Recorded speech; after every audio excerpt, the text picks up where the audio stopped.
I think this is an interesting story. My grandparents were immigrants from Italy, and their plan was to have their children all go to some kind of medical profession.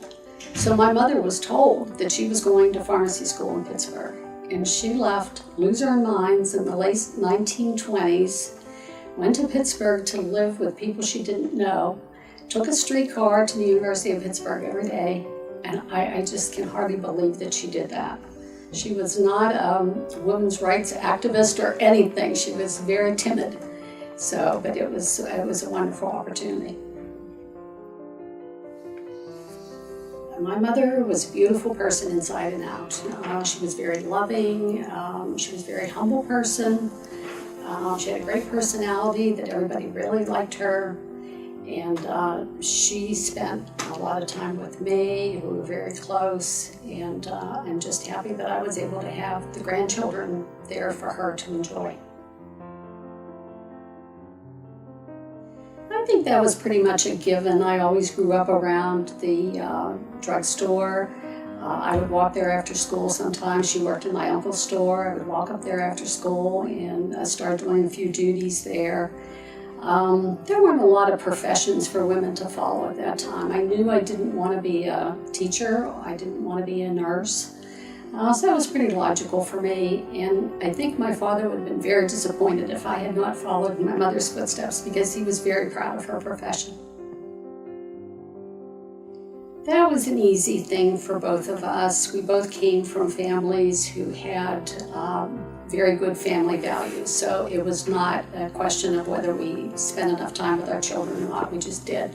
And it was a little unique situation because I was working for my own company, so I didn't have to worry about going to work every day. I wasn't going to be fired, so it was not a real hard thing for me to do.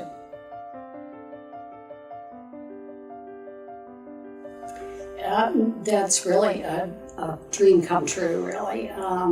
We had a congressman here who said this is really the American dream, is to be able to pass your business on to someone else. So it is very gratifying for us. I'm not sure where Diamond would be now without Mark. He's got all the new ideas and all the new technology, and it's really working out wonderfully. Well, Diamond is really growing, and I just hope for more involvement in the pharmacy industry for pharmacists. I think we do a great job at the retail stores. Our pharmacists are very involved with customer satisfaction, and I expect that everybody would want to go to a store where you're not getting a number and standing in line and waiting for your prescription. I want people to know the face behind the counter, and for the pharmacist to know them. The industry is really evolving into what it really should be. Pharmacists are very clinical now, and they are not just dispensers of medications. They should be very involved with patients' outcomes, and I think it is going to that.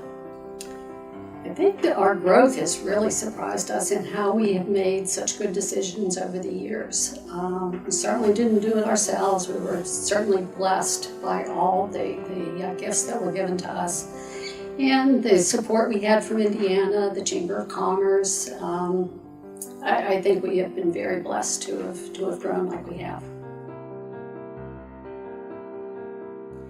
I think it would be very hard today to be both in the professional world and to be a mother. It's a very hard balance. I think it would be very hard to do. There are some women who are happiest when their car is in reverse in the driveway. There are other women who work because they have to feed their family. I think being a mother is the best profession in the world. The mother is the heart of the home. But I can't really offer advice on how could you keep that balance. It would be very hard, but spend as much time as you can with your children.